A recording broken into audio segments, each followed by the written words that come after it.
अस्सलाम वालेकुम नाजरीन, मैं मोहम्मद असलम हुसैन सियासत की खबरों में आप सबका इस्तकबाल करता हूँ। हुकूमत महाराष्ट्र ने रियासत में कोरोना मुतासरीन की तादाद में मुसलसल इजाफे को देखते हुए लॉकडाउन में 31 जुलाई तक तोसी कर दी है, जिसमें कोई नरमी नहीं दी जाएगी। रियासत में पहले मरहले का लॉकडाउन मार्च के आखिर में नाफिज किया गया था, जो 30 जून को ख़त्म हो जाएगा। ताहम हुकूमत ने इसमें मजीद 1 माह की तोसी कर दी है। चीफ सेक्रेटरी अजय मेहता ने बताया कि लॉकडाउन के दौरान चेहरे पर मास्क पहनना, समाजी फासला बरकरार रखना लाजमी होगा और किसी भी किस्म के हुजूम के जमा होने पर पाबंदी रहेगी। अब तक लॉकडाउन में जो पाबंदियां आयद की गई थी वो यूं की त्यों बरकरार रहेगी।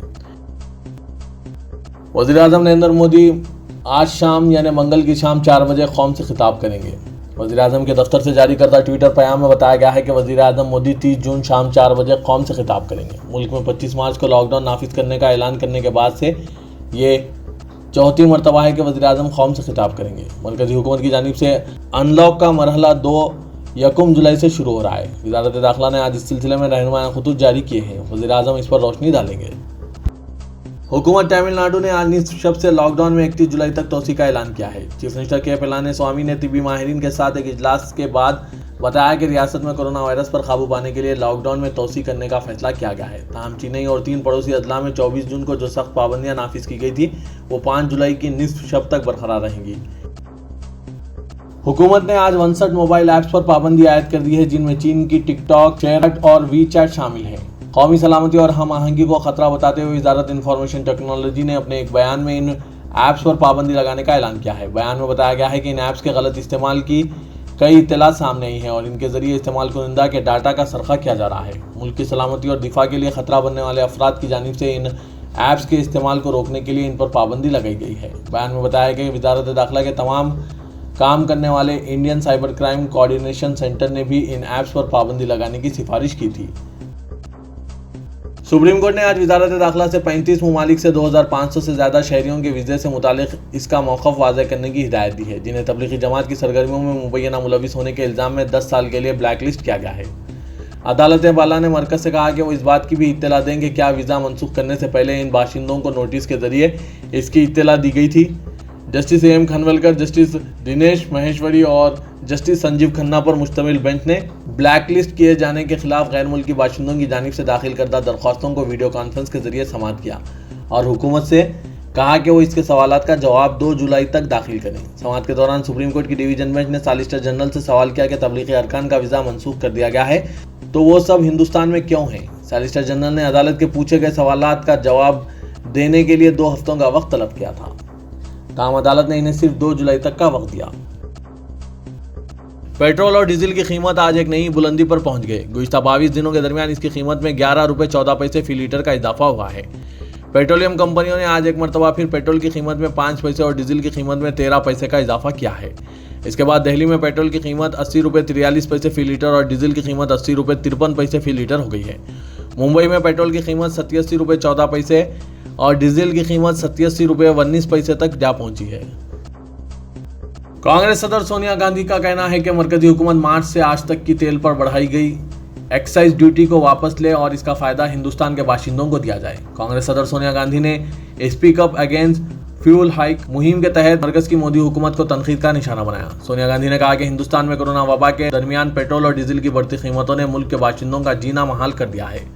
कांग्रेस सदर ने कहा कि आज मुल्क की राजधानी दिल्ली और दीगर बड़े शहरों में पेट्रोल और डीजल दोनों की कीमतें 80 रुपये फी लीटर के पार पहुंच गई है, जो परेशान कुन है। सोनिया गांधी ने कहा कि 25 मार्च के लॉकडाउन के बाद मोदी हुकूमत ने गुज़िश्ता 3 महीनों में 22 बार लगातार पेट्रोल डीजल की कीमतें बढ़ाई है। डीजल की कीमत 11 रुपये फी लीटर और पेट्रोल की कीमत 9 रुपये 12 पैसे फी लीटर बढ़ा दी गई। पिछले 3 महीने में मोदी हुकूमत ने एक्साइज ड्यूटी बढ़ाकर भी सालाना लाखों करोड़ इकट्ठा करने का इंतजाम कर दिया है। मरकजी हुकूमत ने अनलॉक 2 के लिए, जो कि 1 माह तक जारी रहेगा, नए गाइडलाइन जारी किए हैं। मुल्क भर में कोरोना वबा पर काबू पाने के लिए जो लॉकडाउन किया गया था वो मरहलेवार अंदाज में खत्म किया जा रहा है। अनलॉक 1 के लिए भी हुकूमत की जानिब से गाइडलाइन जारी किए गए थे। अनलॉक 2 के दौरान तालीमी इदारे, metro rail services, cinema hall और जिम्स बदस्तूर बंद रहेंगे। वजारत दाखिला ने गाइडलाइन जारी करते हुए कहा कि अनलॉक 1 30 जून को खत्म हो रहा है। अनलॉक 2 1 जुलाई से नाफिजुल अमल रहेगा। 31 जुलाई तक स्कूल, कॉलेज और कोचिंग सेंटर्स बंद रहेंगे। स्विमिंग पूल, तफरीह park, theatre, bars, auditoriums, assembly halls और इसी तरह के इज्तिमाई मुकामात बंद रहेंगे। तमाम समाजी, सियासी, तफरीही, तालीमी, सकाफती, स्पोर्ट्स, मजहबी सरगर्मियां बंद रहेंगी। मुल्क भर में हालात का जायजा लेने के बाद ये सरगर्मियां बहाल करने का फैसला लिया जाएगा। मुंबई में अहले मुंबई को अपने घर से 2 किलोमीटर के अहाते से बाहर ना निकलने की पुलिस की हिदायत की खिलाफवर्जी महंगी पड़ रही है। पुलिस ने इस उसूल को सख्ती से नाफिज करते हुए शहर भर में नाकाबंदी करके इन लोगों के खिलाफ कार्रवाई की जो अपने सफर के लिए जायज वजह बताने में नाकाम रहे। इस दौरान हजारों गाड़ियां जब्त की गई हैं, जिनमें बड़ी तादाद मोटरसाइकिलों की है। जगह जगह पुलिस की नाकाबंदी के सबब पूरे शहर में ट्रैफिक जाम का माहौल पैदा हो गया और इसमें वो लोग भी मुतासिर हुए जो अपने दफातर जा रहे थे या फिर अस्पतालों की जानिब महज सफर थे। बहरहाल 2 किलोमीटर के उसूल के सख्ती से निफाज के दौरान कोविड से बचने की कई अहम एहतियाती तदाबीर की खिलाफ वर्जी हुई, जिसका पुलिस के पास कोई जवाब नहीं है। मसलन इसकी वजह से जगह जगह भीड़ इकट्ठा हुई और आपसी दूरी बरकरार नहीं रखी जा सकी। बहरहाल पुलिस को दिन भर गाड़ियां जब्त करने और जुर्माना वसूल करने में मसरूफ देखा गया। गुज़िश्ता चंद दिनों में डीजल और पेट्रोल की कीमतों में मरकजी हुकूमत के जरिए 22 मरतबा इजाफे को अवाम दुश्मन पॉलिसी करार देते हुए कांग्रेस ने मुल्क गैर एहतजाज की अपील की थी। इस अपील के असरात मुल्क की तमाम रियासतों में नजर आए। इस एहतजाज में कहीं बैलगाड़ी तो कहीं घोड़ा गाड़ी नजर आई तो कहीं मुजाहिरीन साइकिल सवारी करते नजर आए। बाबरी मस्जिद का कार सेवकों के हाथों गिराया जाना मुल्क के अक्सरियती तबके की सदियों की जहनी गुलामी से आज़ादी के हुसूल के मुतरादिफ था और इसके लिए किसी को भी कसूर नहीं ठहराया जा सकता। मैं भी इस मामले में किसी भी तरह कसूरवार नहीं हूँ। यह कहना है साध्वी रितंबरा का, जो पीर को यहाँ खुसूसी CBI अदालत में अपना बयान दर्ज कराने और कोर्ट के सवालों का जवाब देने आई थी। उधर मंदिर तहरीक में पेश रही साबिक मरकजी वजीर उमा भारती मंगल को अदालत में पेश हो सकती है, जहां इनका बयान कलमबंद किया जा सकता है। अदालत के बाहर मौजूद सहाफ़ियों से बातचीत करते हुए साध्वी रितंबरा ने 6 दिसंबर 1992 में मस्जिद को शहीद किए जाने के मामले में इनके रोल के ताल्लुक से पूछे जाने पर कहा कि राम मंदिर तहरीक दरअसल राष्ट्रीय सेवा अभियान का जागरण थी। हमेशा की तरह इस मामले में भी सच्चाई की जीत हुई और वो किसी भी तरह मस्जिद के इंहदाम की मुजरिम नहीं है।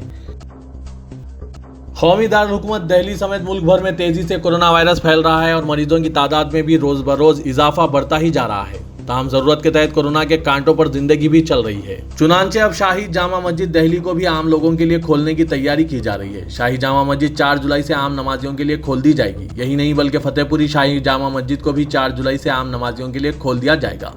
वाज़ेह है कि अनलॉक 1 के तहत 8 जून को मस्जिदें आम नमाजियों के लिए खोल दी गई थी, जिनमें शाही मस्जिद भी शामिल थी। ताहम हालात के पेश नज़र 2 दिन बाद ही 10 जून को शाही इमाम सैयद अहमद बुखारी ने जामा मस्जिद को आम नमाजियों के लिए बंद करने का ऐलान किया था। इसके दूसरे दिन बाद नमाज जुमा फतेहपुरी शाही जामा मस्जिद के इमाम डॉक्टर मुफ्ती मुकर्रम अहमद ने भी मस्जिद बंद करने का ऐलान किया था। इमाम बुखारी ने 30 जून तक बंद रखने का ऐलान किया था, जबकि मुफ्ती मुकर्रम ने 4 जुलाई तक बंद करने का ऐलान किया था। अब दोनों मस्जिदें एक साथ 4 जुलाई को आम नमाजियों के लिए खोल दी जाएंगी। रियासत उत्तर प्रदेश में पीर को कोरोना वायरस से मुतासरा मजीद 12 अफराद जांबर ना हो सके। इस तरह रियासत में कोरोना महलूकीन की तादाद बढ़कर 672 हो गई। रियासती चीफ सेक्रेटरी बराए सेहत अमित मोहन प्रसाद ने बताया कि रियासत भर में पीर को कोरोना वायरस के 685 नए केसेस सामने आए हैं, जिससे मुतासरीन कोविड की कुल तादाद 22,828 हो गई है, जबकि 15,500 कोरोना वायरस के मुतासरीन सेहतियाब होकर दवाखानों से डिस्चार्ज भी हो चुके हैं। इस दौरान चीफ मिनिस्टर योगी आदित्यनाथ ने रियासती ओहदेदारों को कोविड-19 के ज्यादा से ज्यादा टेस्ट करवाने की हिदायत दी है।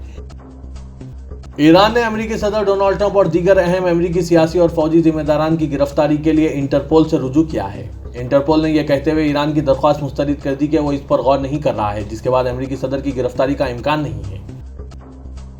मुत्तहिदा अरब इमारात की जनरल सिविल एविएशन अथॉरिटी ने कोविड-19 के टेस्ट के लिए खुसूसी लैब के क़याम तक पाकिस्तान से परवाजें आर्जी तौर पर मुअत्तल करने का ऐलान किया है। यूएई की सरकारी खबरसां एजेंसी वाम के मुताबिक बयान में कहा गया है कि ये एहतियाती इक़दाम पाकिस्तान से आने वाले मुसाफिरों की सेहत और हिफाजत को यकीनी बनाने के लिए किया गया है। शहरी हवाबाजी अथॉरिटी ने मजीद कहा कि कोविड-19 के टेस्ट के लिए खुसूसी लैब के क़याम तक मुत्तहिदा अरब इमारात के एयरपोर्ट्स पर तमाम परवाज़ों बशमुल ट्रांजिट समेत किसी को वसूल नहीं किया जाएगा। अथॉरिटी ने फैसले से मुतासरा मुसाफिरों से अपील की कि वो फ्लाइट्स की रीशेड्यूलिंग के लिए एयरलाइन कंपनियों से राब्ता करें।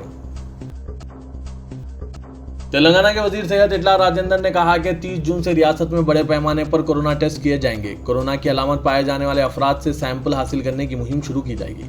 मीडिया के नुमाइंदों से बात करते हुए वजीर सेहत ने बताया कि गवर्नमेंट जनरल हॉस्पिटल किंग कोठी के अलावा कोविड इलाज के लिए मुकर्रर करदा दूसरे सरकारी अस्पताल में लैब का सैंपल हासिल करने के लिए 24 घंटे कलेक्शन सेंटर कायम किया गया है। किसी भी वक्त वहां मुश्तबा मरीजों का सैंपल हासिल किया जाएगा।